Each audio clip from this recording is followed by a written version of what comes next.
When I was a kid, my father sometimes told me at bedtime that if I closed my eyes and didn't open them for a long time, all the demons would blow away. Yesterday I turned 60, but I still take his advice. Not because I'm sentimental or want to keep the memory of my father alive. I just can't think of a better solution. To get away from all the demons that haunt Freeburg, I'd need to wear a blindfold 24/7. Plus, it's a good idea to act blind when talking to reporters. At least that's what my colleagues say.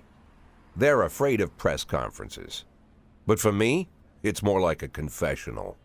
No matter what lies you tell, you're privately thinking the honest answers. It helps me remember who I am. The fact that I'll be reading all about it in the papers tomorrow is a small price to pay. Call it penance for the preacher.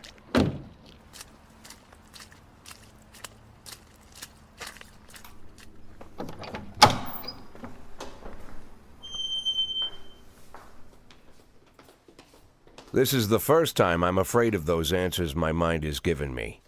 Not because I'm mad I'm losing my job. Though it's true, I'm mad as hell. Not because I subconsciously blame everyone else. Though I damn sure do blame them. And don't even ask me what my next move is. I can't imagine. But even that doesn't scare me. The worst thing is, I know I'm gonna have to do something. And I'll be damned if I know how far I'll go. I may have a lot of vices, but predictability isn't one of them.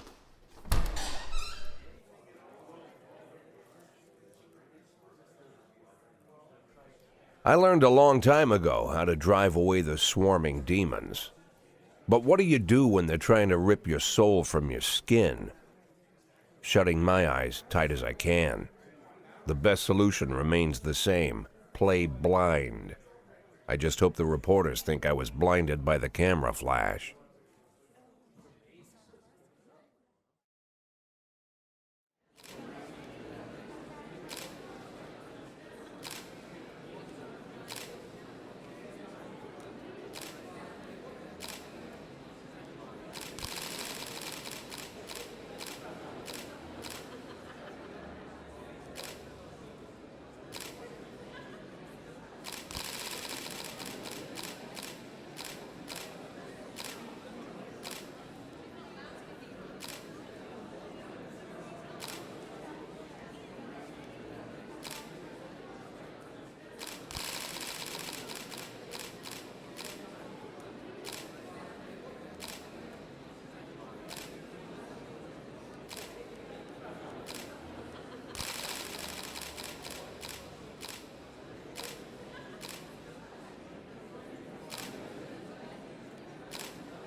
How's the back today, Mr. Boyd? Same as usual. How did the press conference go? You can read about it in the newspapers tomorrow. Don't let anyone in. Even Mr. Kendrick? Especially Mr. Kendrick.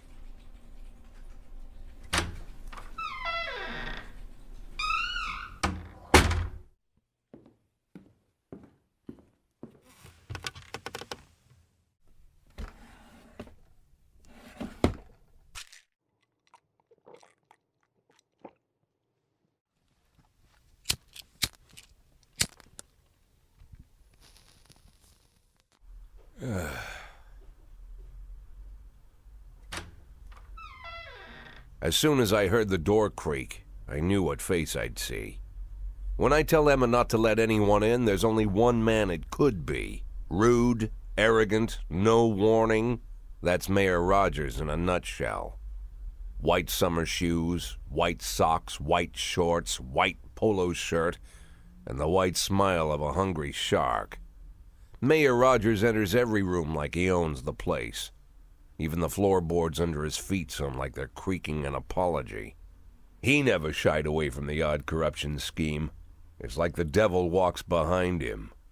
In the movies, the villains controlling the city play golf with the judges. Rogers plays tennis with them instead. That's about the only difference. Jack, I was hoping to catch you after the press conference. You ran away so quick.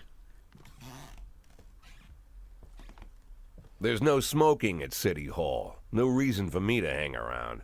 Well, this morning I signed a ban on smoking in all public buildings.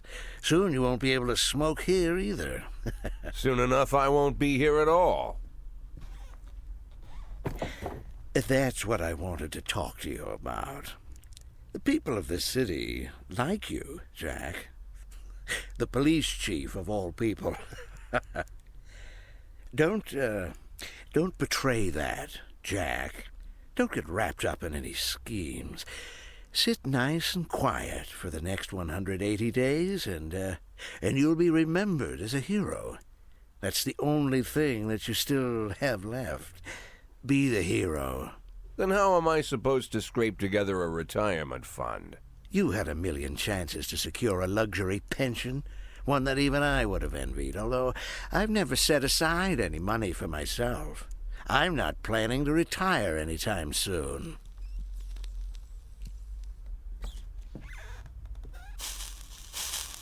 "180 days of quiet, Jack. That's all I need.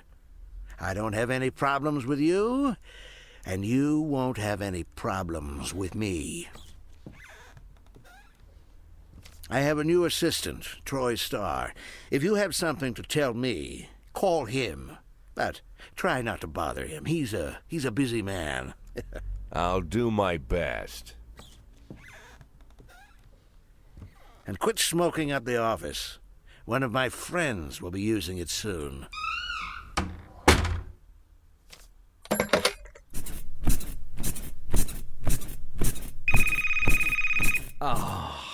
I'm sorry, babe. Only the mayor has this number. Mr. Mayor? Yeah, is this Troy Starr? Yes? Go fuck yourself, Troy Starr.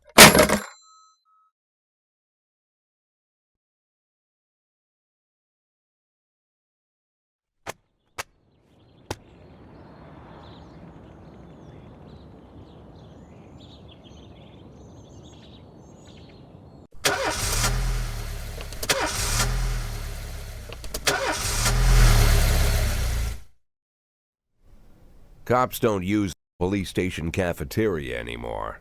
There's some kind of stigma against sitting shoulder to shoulder with your partners. Everybody just takes snacks from the machines or grabs a meal and hammers it down in the corner like a vulture on a corpse. The main thing? Don't look into anyone's eyes. Could be construed as an invitation to sit together. The only people eating here are ghosts.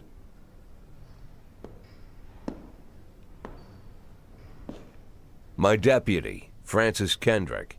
He recently became one of those ghosts. The subject of one of the most devastating corruption scandals in the history of Freeburg. No evidence to support the accusations, but everyone knows Kendrick's days are numbered. I need that file I asked for. Needs to be ready tonight. Francis didn't say anything, but I understood. Ghosts aren't supposed to talk. Besides, I got a feeling he was already finished.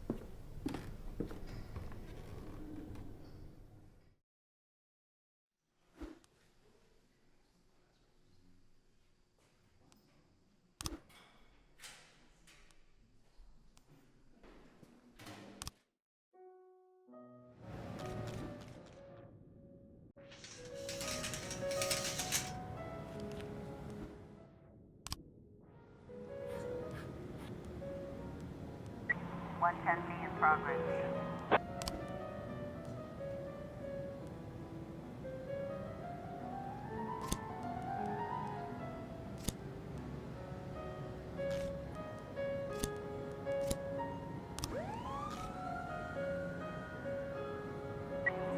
A in progress.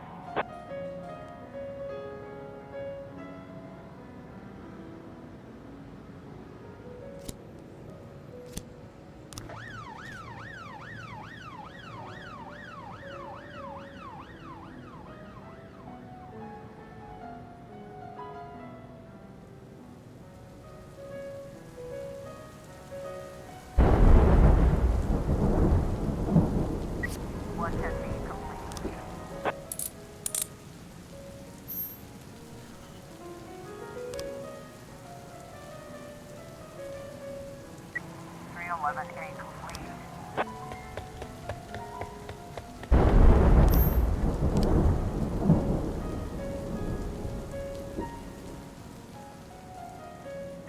Nine testing in progress.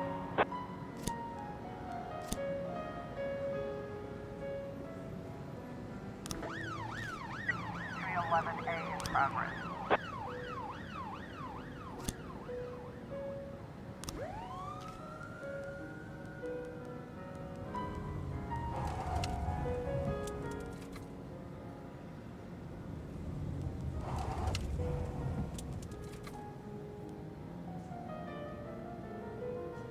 Four 12A in progress.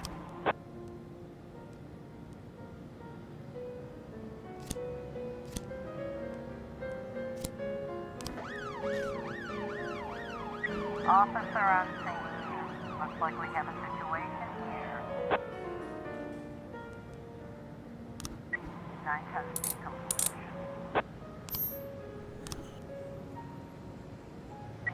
311A complete.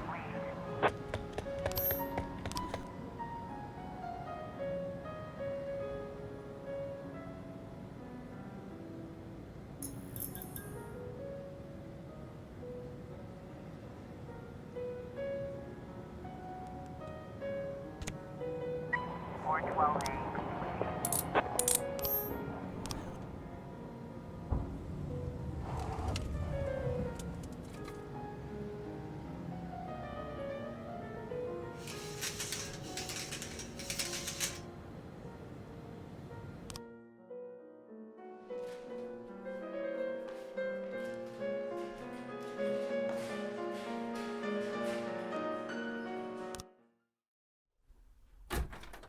Used to be, when I asked Kendrick to stay late at the office, he liked to grumble and crack wise.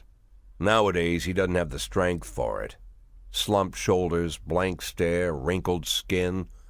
The past few weeks, I don't hardly recognize my old friend. In his younger years, he reminded me of a gallant royal officer in an old Kipling story. Kendrick isn't just crumbling under the weight of the public pressure, but from the shame of it all. Internal Affairs raided the library he inherited from his grandfather, hoping they'd find buckets of cash stashed in the pages. Heard about the look on his face, the fearless policeman standing helpless in horror. I've known Francis for 30 years. The past 20 years he's played loose with the law. And I know that at a certain point every stolen dollar brings more misery than anything else. Probably sounds crazy, but I sympathize with the guy. What can I do? Your friends are your friends, and these are the waters we swim in. Called all of the people on that list today. Now they know you're in business, so you could get a call from any of them. You don't need to worry about any of them. I've cleared them all. And what kind of business are we talking here? It's nothing too serious, just like you asked. Should be just a few small favors. Payments will vary depending on the situation and who you're dealing with. How much are you looking to earn? $500,000. $500,000? Why not a whole million? Because everybody wants to take $1 million. Figured I'd try something different. $500,000 in 180 days? Well, you could earn it all above board if you netted all the big fish and hit all your bonuses. Never knew you for a fisherman. Well, you never got into my business, and I'm not trying to get into yours. But be careful about bringing in any other cops. Sooner or later, they'll put the finger on you. And one more thing, Jack. I remember what you said, but I should probably add one more name to that list.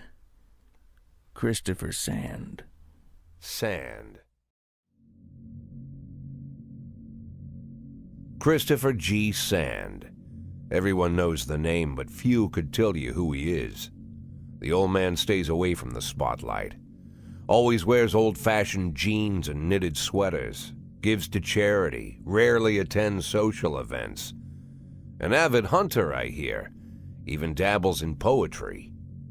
You'd never guess he's the head of the oldest and most powerful gang in the city. Goes back as far as his great-grandfather. And Sand is strict about following the old rules. He rarely involves himself in commonplace murders and robberies. Hardly needs to intimidate anyone to get his point across. The people who work for him each have their sphere. They provide protection where needed, even work with the authorities when they want to make a deal. Meanwhile, Sand pulls the strings without getting his hands dirty. People sometimes mistake his quiet approach. A couple years ago, an arms dealer decided to expand its business without asking permission, and his whole family paid the price. In 4 weeks, Sand killed 31 people. Old men, women, even a few teenagers. And Sand's people made sure every paper reported it. Frank, I don't want to hear you say that name again. Jack, please, listen to me. I'm in with these guys. We agreed, Frank. That's not the kind of business I'm into. I don't go there. Never have, never will.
In progress.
in progress.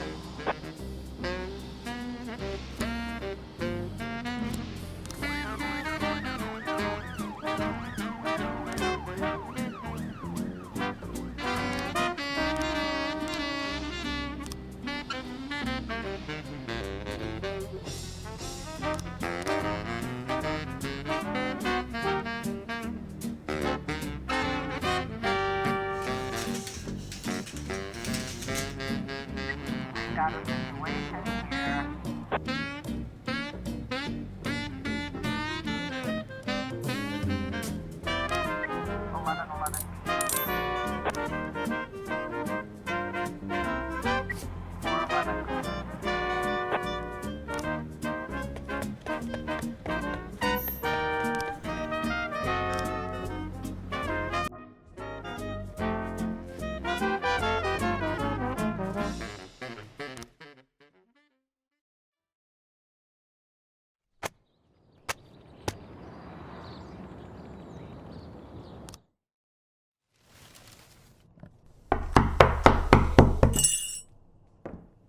Whenever I'm alone at home and there's a knock at the door, I always hope it'll be my wife, Laura.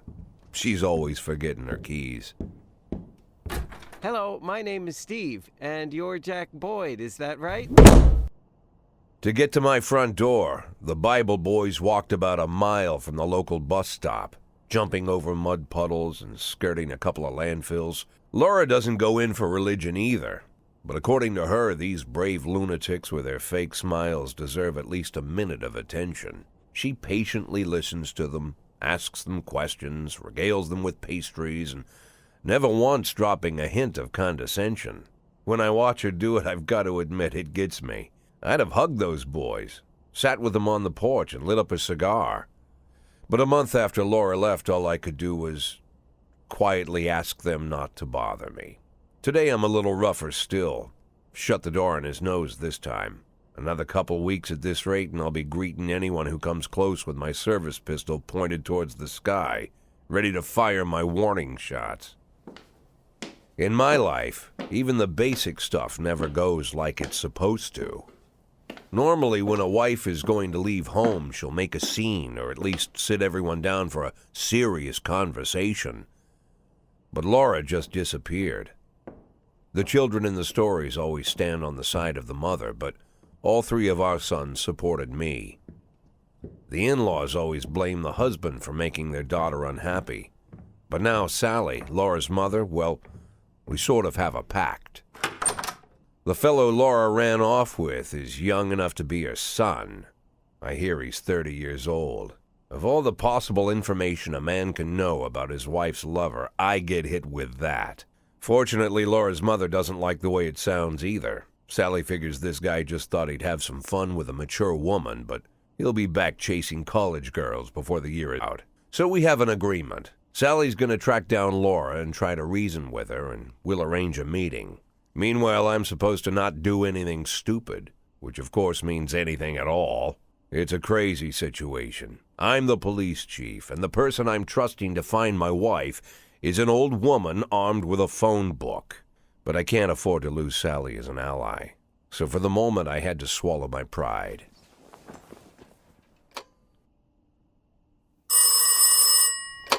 Hello. Mrs. Markham, this is Boyd. Oh, is there any news? That's what I wanted to ask you. Have you found anything? An address, phone number? Have you spoken to her? Don't worry, Jack. I've narrowed the range to 2 suspects, or whatever you like to say at your police building.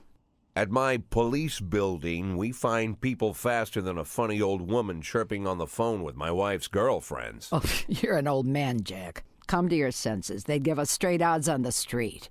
But I've got more energy, Jack. Maybe you think I'm a foolish old woman, but I go to my book club, argue with the girls about Byron, and it gives me energy. I talk to my dogs, and it gives me energy. And you have nothing, Jack. You don't even have a hobby. You got no passion. It's why Laura left you. Let's not go back into that, Sally. Find my wife, and we can discuss my hobbies later. I'm waiting for your call, and my patience is running thin. Laura, if you've stopped loving me, I'll let you go. I can't expect the impossible from you. Just don't let me die out here, okay?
We've got a situation here.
311A in progress.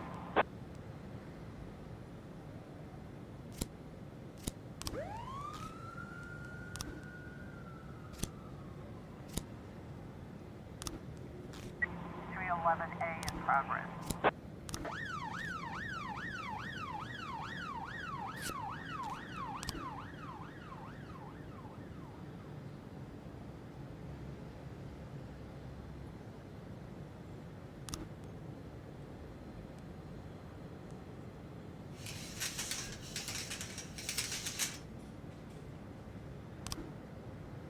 Officer on scene. Looks like we have a situation here.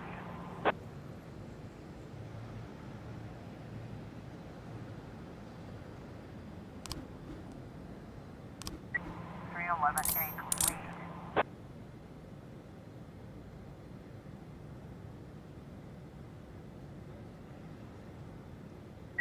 311A